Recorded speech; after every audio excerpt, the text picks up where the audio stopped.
पाकिस्तान का T20 का try series और एशिया कप के लिए स्क्वाड का ऐलान हो गया। आइए नज़र देखते हैं कि कौन कौन से प्लेयर मेरिट पे आए हैं, कौन कौन से पर्ची पे आए हैं। सबसे पहले हम आगाज़ करते हैं साहिबजादा फरहान से। साहिबजादा फरहान ने अपने लिमिटेड चांसेस को अवेल किया है और बहुत अच्छा परफॉर्म किया है, तो बिल्कुल मेरिट पे ये आए हैं।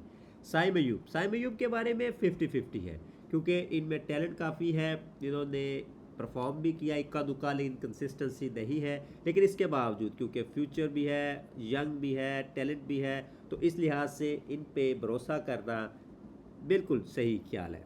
उसके बाद आते हैं फ़खर जमान। फ़खर जमान के बारे में काफ़ी ज़्यादा ये हाइप है कि वो वाइट बॉल क्रिकेट के पाकिस्तान के सबसे बेहतरीन प्लेयर है, लेकिन ऐसा नहीं है। वनडे क्रिकेट में उनका रिकॉर्ड बहुत अच्छा है, T20 क्रिकेट में उनका रिकॉर्ड बिल्कुल मायूस किन है। और अगर आप देखें कि T20 क्रिकेट में उनका जो स्ट्राइक रेट है जिसकी बात की जाती है, उनका स्ट्राइक रेट बाबर आजम के स्ट्राइक रेट के बिल्कुल बराबर है।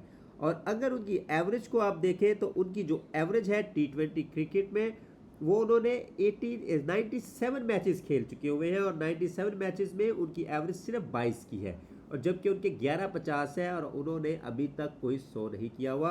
और अगर लास्ट 10 मैचेस पे जाए तो उनकी परफॉर्मेंस इससे भी बदतर है, सिर्फ 13 की एवरेज है और स्ट्राइक रेट 100 से भी नीचे है।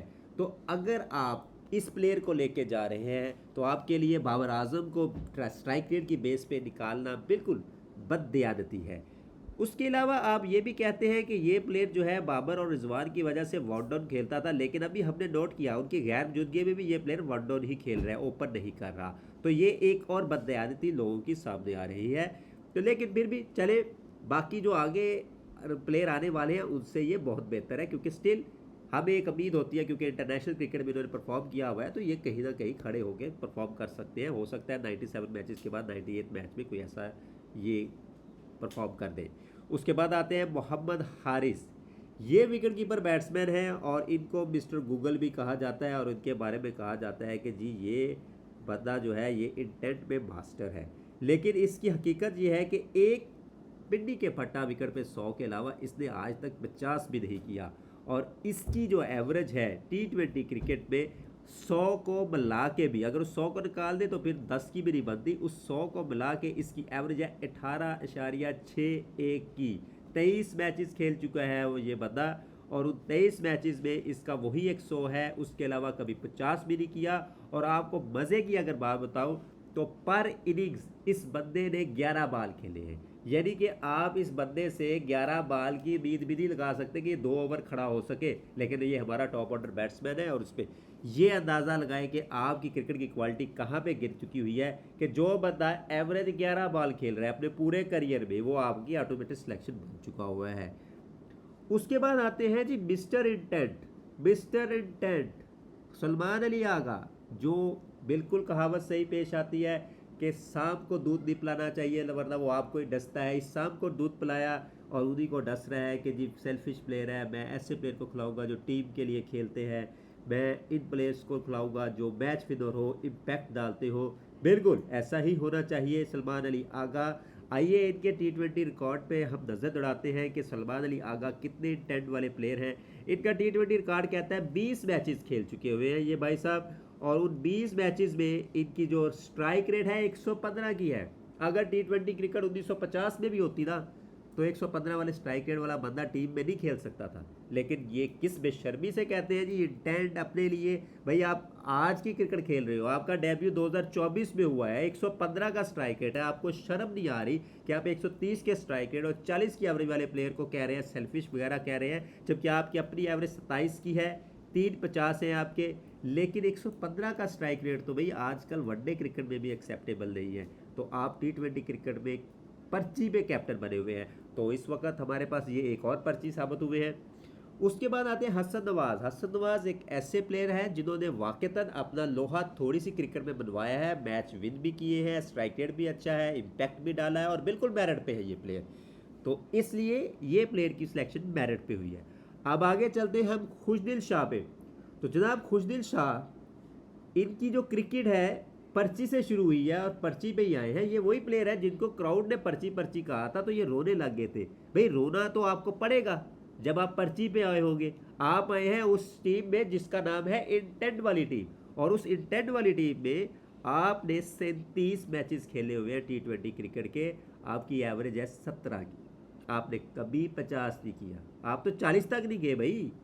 आपने तो 30 एक दफ़ा किया अपने करियर में, और स्ट्राइक रेट आपका 104 का। 104 का स्ट्राइक रेट, शर्म नहीं आ रही इस इंटेंट वाली टीम में। पर्ची एक और पर्ची निकल आई। अब आते हैं पर्चियों का किंग। देखिए, जिस तरह एक होता है बैटिंग का किंग, एक होता है बॉलिंग का किंग, इसी तरह एक होता है पर्ची किंग। आइए आपको दिखाते हैं पर्ची किंग फ़हीम अशरफ। फ़हीम अशरफ, ये पाकिस्तान की वो पर्ची है जिनके बारे में अभी तक ये पता ही नहीं चल सका ये किस फॉर्मेट के प्लेयर है, ये किस बॉलिंग करते हैं, बैटिंग करते हैं, क्या करते हैं, लेकिन इनके बारे में पता नहीं। इनके मैं आज सारे आपको रिकॉर्ड दिखाना चाहूँगा। सबसे पहले हम इन ओडीआई रिकॉर्ड में जाते हैं। इन्होंने 38 ओडीआई खेली हुए हैं माशाल्लाह। 38 ओडीआई में इनके 28 विकेट है, मतलब एक ओडीआई में एक विकेट भी इनकी नहीं है। और इनकी जो एवरेज है, बॉलिंग एवरेज 46.96, यानी कि 47 की। भाई इतनी तो बैटिंग एवरेज जो होनी चाहिए। अब आते हैं T20 की इनकी एवरेज पे। भाई T20 क्रिकेट में 57 मैच है, 42 विकेट्स हैं, फिर एक विकेट पर मैच नहीं है इनकी। 27.47 की इनकी बॉलिंग एवरेज है।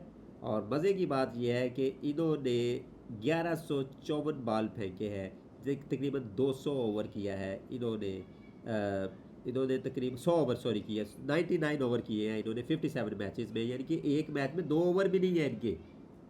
तो इसका मतलब बॉलर तो नहीं है ना। देखते हैं, चलो बैटिंग में फिर बड़े प्लेयर होंगे, बैटिंग में देखते हैं। जब हम इनकी वनडे की बैटिंग के रिकॉर्ड देखते हैं, 38 मैचेस में 322 रन बनाए हैं, 13.41 की एवरेज। भाई इससे अच्छी तो यासर शाह की एवरेज होती थी। 150 है इनका। T20 क्रिकेट में हो सकता है T20 में बड़े प्लेयर हो भाई, हर वक्त ऑटोमेटिक सिलेक्शन रहते हैं, देखते हैं। 57 मैचेस में 408 रन है, 13.16 की एवरेज है। भाई ये पर्चियों के किंग फ़हीम अशरफ। सलाम है सिलेक्शन कमेटी को, सलाम है उस सारी मुनाफिक सहाफ़ी बरादरी को जिन्होंने उस दिन ये तो पूछा कि बाबर आजम क्यों नहीं है, ये पूछा रिजवान क्यों नहीं है, ताकि सारी डाइवर्ट हो जाए बातें बाबर पे, उस पर। ये नहीं किसी ने पूछा फ़हीम अशरफ क्यों है टीम में, ये नहीं पूछा सलमान अली आगा क्यों है, ये नहीं पूछा मोहम्मद हारिस की क्या परफॉर्मेंस है, ये नहीं पूछा कि खुशदिल शाह क्यों है टीम में।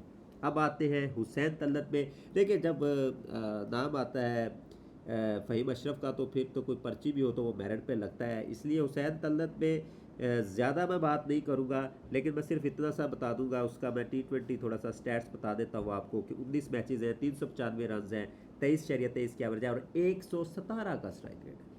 मेरे भाई, अभी तक स्वाए हसन नवाज के किसी प्लेयर ने ये साबित नहीं किया कि वो इंटेंट भी हो और परफॉर्मर भी हो और इम्पैक्ट भी हो। तो बाकियों का जो स्ट्राइक रेट है, वही उस स्ट्राइक रेट से अच्छा तो आप ना ही खेलो। 117, 103, 115 ये स्ट्राइक रेट के साथ आ रहे हैं माशाल्लाह से। ये पाकिस्तान टीम का म्यार जो इंटेंट वाला, और ऐसे यही साफ़ियों का म्यार कि इनके बारे में किसी ने सवाल नहीं पूछा। उसके बाद आते हैं मोहम्मद नवाज़, जिनको बड़ी देर तक आप ये कहते रहे हैं कि ये बाबर आजम की पर्ची है, लेकिन इनको रखने की वजह यह है कि ताकि जब शादाब ठीक होके आए तो वो लाइक टू लाइक रिप्लेसमेंट बन जाए, क्योंकि लाइक टू लाइक रिप्लेसमेंट के लिए रखा गया। इस वजह सफियान मुकीम को कम मैचेस देते जा रहे हैं। तो मोहम्मद जो नवाज़ है, इन लोग के T20 क्रिकेट में 66 इनिंग्स में 518 रन इन्होंने बनाए हैं, 16 की इनकी एवरेज है, 132 का स्ट्राइक रेट है। बॉलिंग की बात की जाए तो इन्होंने 66 मैचेस में 60 विकेट्स हैं, 24 की एवरेज है, 60 रन का एक अच्छा रिकॉर्ड है। लेकिन इस प्लेयर को पहले बाबर की दोस्ती की वजह से बाहर निकाला गया था, अब ये आया है, लेकिन इसको भी इनकन्सिस्टेंट चांसेस दिए जाएंगे ताकि शायद आप डायरेक्टली वापस आ सके। तो 50-50 इसकी हम सिलेक्शन कह सकते हैं कि मेरिट पे है। अबरार अहमद बिल्कुल मेरिट पे है, इस वक्त पाकिस्तान का सबसे बेस्ट स्पिनर है। सुफियान मुकीम बिल्कुल मेरिट पे है, टैलेंटेड नौजवान है, बहुत ज़्यादती हो रही है, इसमें होप करता हूँ कि इसको मैचेस दिए जाएंगे ताकि ये अपनी कॉन्फिडेंस में आए before the Asia cup, before the world cup, और ये एक अच्छी मेरिट पे सिलेक्शन है। उसके बाद आते हैं शहीन शाह अफरीदी। देखिए, जब हम बात करते हैं कि 2021 में हम नहीं जीत सके, 2021 के सेमीफाइनल में वेट से 3 छक्के खाने वाला यही बॉलर, सेमीफाइनल 1 साइडेड मैचेस हम जीत रहे थे वाला, उसके बाद अगर हम देखें कोहली से जब 3 ओवर में 48 रहते थे तो उनमें एक बॉलर ये भी था हारिस रऊफ के साथ जिन्होंने अपनी पिटाई करवाई थी। यही वो बॉलर है जब हमने जो इंडिया में 2023 में वर्ल्ड कप हुआ उसमें हमारी टीम को हर मैच में 350-400 रन पड़े। यही वो बॉलर है जब ये चैंपियंस ट्रॉफी हुई थी 450 सब रन पड़ते रहे।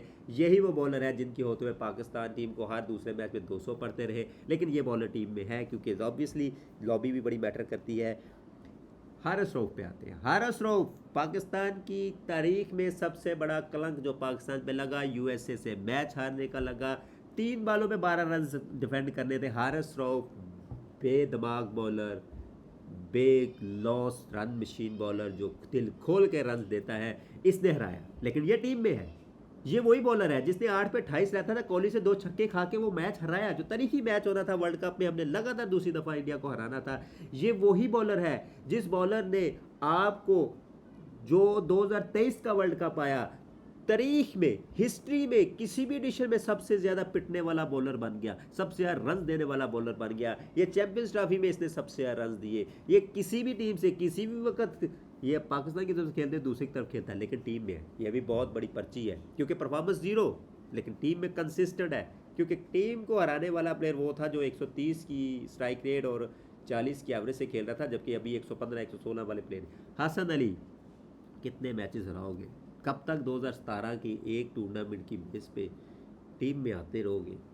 कभी कैच छोड़ के हराओगे, कभी अभी भी जो हम वनडे मैचेस भी हारे हैं, T20 भी वेस्ट इंडीज़ से जो मैच भी हम हारे हैं, उसमें इस भाई साहब का कंट्रीब्यूशन 11 की इकॉनमी है। 2021 के वर्ल्ड कप में 11 की इकॉनमी थे। ये भाई साहब क्या है, ये कैसे टीम में आते हैं? मोहम्मद वसीम, वेल फाइनली वापस आया मोहम्मद वसीम। ख्वाहिश थी कि अब्बास भी वापस आता है इसी तरह। सलमान मिर्ज़ा बहुत ज़बरदस्त शानदार ये सिलेक्शन है, यंगस्टर है, परफॉर्म किया है। देखिए परफॉर्मेंस दे के कोई आता है ना, तो परफॉर्म करे ना करे आपको चांस देना पड़ता है। लेकिन जब आप हारिस रऊफ जो पाकिस्तान की टीम में 2018 से खेल रहे हैं, हसन अली 17 से, शाहीन अफरीदी 19 से, तो इन लोगों पे कोई आपकी स्क्रूटनी नहीं। आपकी स्क्रूटनी आई वर्ल्ड के टॉप बैट्समैन पे। और किसी भी साफ़ी ने ये सवाल नहीं किया। अब देखें, हमने ये पूरी टीम देखी, इस पूरी टीम में हमें साबजा फरहान 50-50 सैमरू, 50-50 फ़खर जमान, हसन नवाज़ 100% मेरिट पे, उसके बाद हमें इमरान, सुफियान, उसके बाद सलमान मिर्ज़ा, मोहम्मद वसीम, ये 8 प्लेयर मेरिट पे आए हैं। 17 की टीम है जनाब।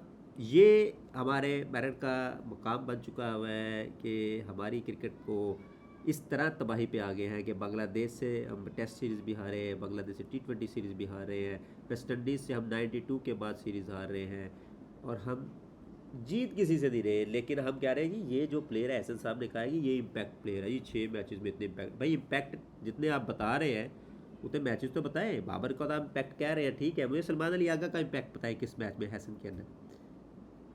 मोहम्मद हारिस ने एक मैच जिताया, फटा विकेट में जो जिताया जब किया, उसके बाद बाकी किसी एक मैच में तो बताया ना उसका इम्पैक्ट। टोटल कितने मैच खेले हैं हारिस ने? 5 उसने न्यूजीलैंड में 5 न्यूजीलैंड में खेल के आया है वो। बांग्लादेश के 3 पाकिस्तान में खेले हैं, 3 उसने बांग्लादेश में जा खेले हैं, 3 उसने जाके वेस्ट इंडीज़ में खेले हैं। कहाँ के बाकी 9-10 मैचेस के इम्पैक्ट? डबल फिगर भी नहीं है। फिर कहाँ पे है साइम अयूब का इम्पैक्ट? कहाँ पे हुसैन तलत का, खुशदिल शाह का? पूरी लाइफ में एक इम्पैक्ट बता दे भाई। फ़हीम अशरफ का बता दे, हारिस रऊफ का बता दे इम्पैक्ट। तो ये पाकिस्तान की सिलेक्शन हुई है और उम्मीद करते हैं कि पाकिस्तान फिर भी कोई मौजूदा हो, अच्छा परफॉर्म करे। लेकिन मेरा ख्याल है कि हमारी दुआ है कि यूएई से सीरीज़ ना हारे, क्योंकि अगर यूएई से कोई मैचेस हार गए, अफ़गानिस्तान से हार गए, तो अगेन मैं ये समझता हूँ कि हमारे लिए मज़ीद मुश्किल हो जाएगी। क्योंकि ऑलरेडी इन सारे वजूहात की बिना पे हमारी जो ओलंपिक्स है उसमें जो शमूलियत है वो स्टेक पे लगी हुई है। हमें ओलंपिक्स में टॉप 6 पे होना चाहिए था, हम नहीं आ सके। अब हो सकता है क्वालिफाइंग राउंड में जाएं। इन इन इन लोगों के साथ हम क्वालिफाइंग राउंड में शायद यूएसए से भी ना जीत सके। लेकिन उम्मीद बड़ी है, दुआ है। उम्मीद ये है कि आकिब जुवैद और इन लोगों का भी कोई गिरबान पकड़े जिन्होंने हमारे कोचिज़ पे कोचिज़ चेंज हुए हैं। किसी ने नहीं पूछा कि आपने एशिया में चैंपियंस ट्रॉफी में स्पिनर क्यों नहीं डाले। कोई नहीं पूछता। जब आप बाहर जाते हैं जहाँ स्पिनर नहीं फास्ट बॉलर डाले, वहाँ आप स्पिनर की फ़ौज भेज देते हैं। ब्रेनलेस ब्रेनलेस सिलेक्शन पे कोई सवाल नहीं उठा रहा। ये सारे 110-10 के 112-12 102-2 स्ट्राइक रेट के हैं।